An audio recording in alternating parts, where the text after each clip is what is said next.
Bonjour et bienvenue dans la cuisine d'Aïda. Aujourd'hui, je vous ai préparé une shakshuka au chou-fleur. C'est une façon originale de préparer le chou-fleur, différente des fameux beignets de chou-fleur ou voilà, du chou-fleur en gratin, à la béchamel ou à la chermoula. Donc là, je vous propose une recette très facile à faire, originale et surtout très bonne.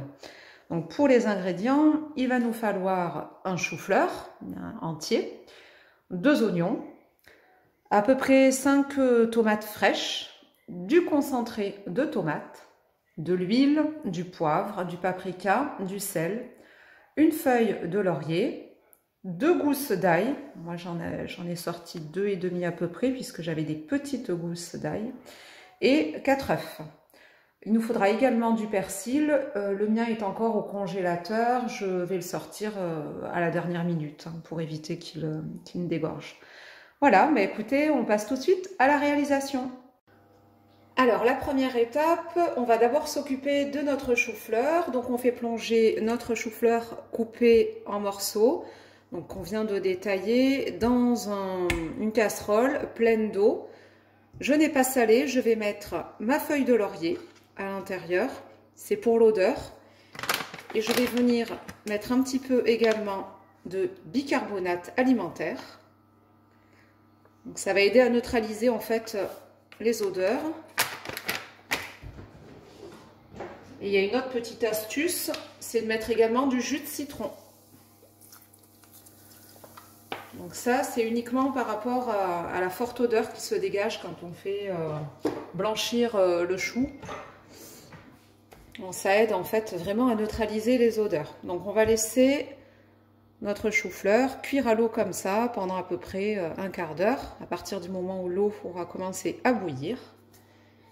Et on s'occupe du reste. Donc le reste, on va s'occuper en fait de nos oignons qu'on va venir éplucher et couper en petits dés. Les oignons coupés en morceaux, on réserve. On passe aux tomates. Donc pareil, on va les éplucher et on va les râper. Donc les tomates sont râpées, on va également les mettre de côté.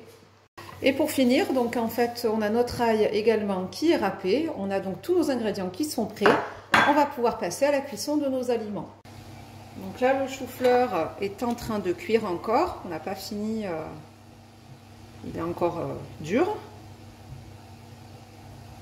On va attendre encore, je pense, 10 minutes. Et voilà, donc la cuisson de nos choux est terminée, regardez. Alors vraiment, là, je l'ai testé, je vous le dis. Au niveau de l'odeur, ça a vraiment bien neutralisé. Ça pue pas le chou comme ça sent d'habitude. Donc laurier, jus de citron et bicarbonate, c'est magique. On va pouvoir éteindre et on va égoutter nos choux. Donc moi je vais utiliser mon plat à tagine. Si vous n'avez pas de plat à tagine, vous pouvez très bien utiliser une poêle, mais il faut que les rebords soient suffisamment hauts parce qu'on va avoir quand même nos choux, la sauce et ça risque de déborder si vous utilisez une poêle trop basse. Donc je viens de mettre l'huile d'olive, j'ai mis mon foyer entre 8 et 9.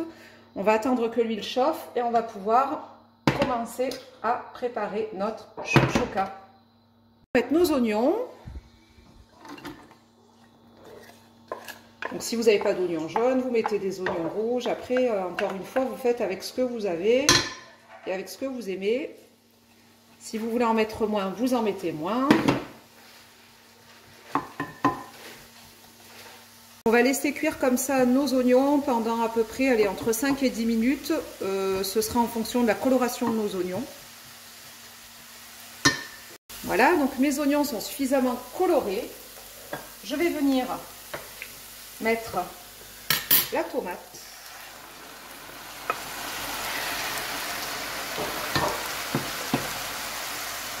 Et l'ail.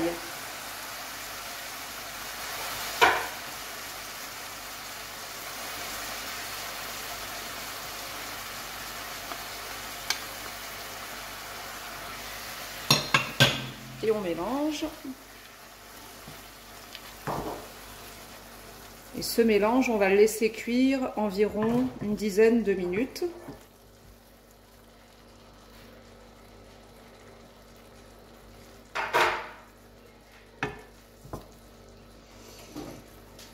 Mais avant ça, on va compléter avec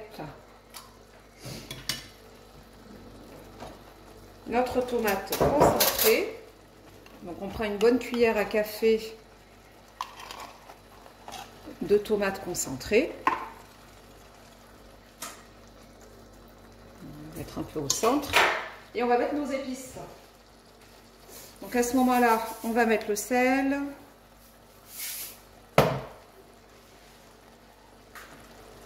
le paprika,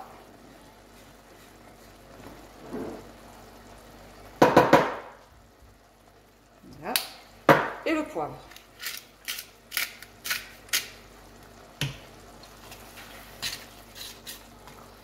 Et là, on va remuer le tout.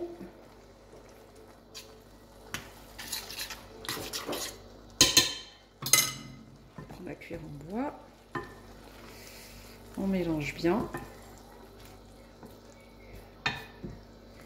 Et donc, je vais laisser cuire à feu couvert.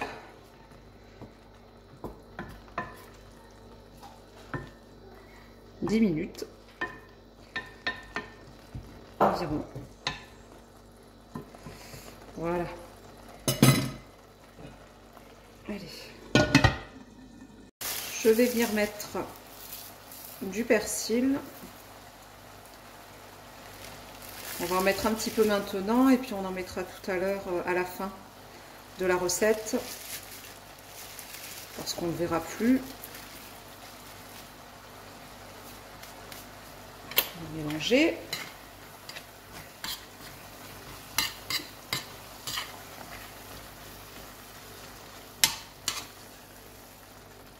Voilà.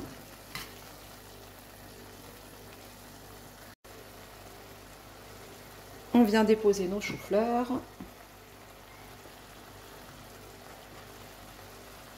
Ah, et puis on va laisser cuire un petit peu, comme ça, à peu près 5 minutes.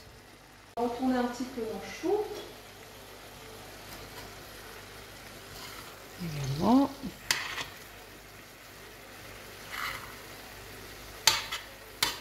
Ce que je vais faire, je vais mettre un petit peu d'eau pour avoir un peu de sauce. Parce que ça a bien absorbé.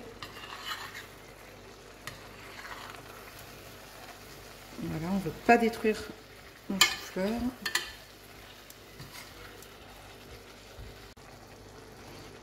Voilà, et on recouvre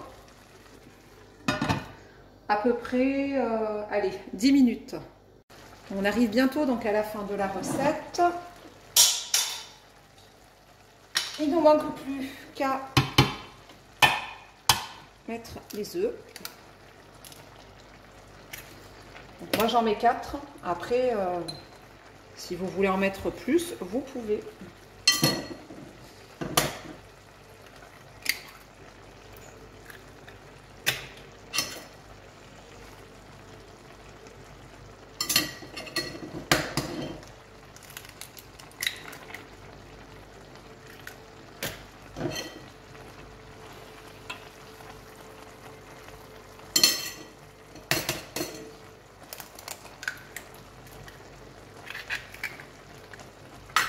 Voilà. On va laisser cuire et puis je vais refermer parce que j'aime bien quand les œufs sont bien cuits également. J'aime pas quand ils sont baveux. Allez, on laisse cuire encore quelques minutes.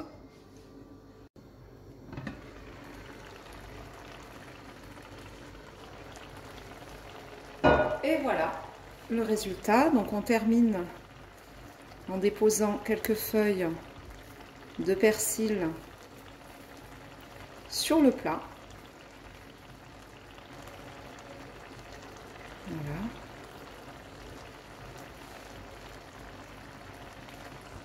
On va pouvoir éteindre hein, parce que c'est cuit. Donc si vous voulez les œufs moins cuits, vous laissez cuire moins longtemps, plus cuit plus longtemps. Encore une fois, ça c'est des grandes lignes et puis chacun fait la recette, l'adapte à sa façon. Voilà. Ça sent super bon. Et voilà, nous arrivons à la fin de la vidéo. Regardez. Ah, le plat est juste incroyable. Vraiment, c'est une belle alternative aux tagines à base de viande et de poisson. Et c'est le moyen vraiment de manger notre chou-fleur de façon différente. J'espère que vous aurez aimé cette vidéo. N'hésitez pas à liker, à laisser vos commentaires. Si vous avez testé la recette, je suis toujours intéressée pour avoir vos retours. Voilà, bah écoutez, il ne me reste plus qu'à vous souhaiter un bon appétit. Et puis je vous dis à très bientôt pour de nouvelles recettes dans la cuisine d'Aïda.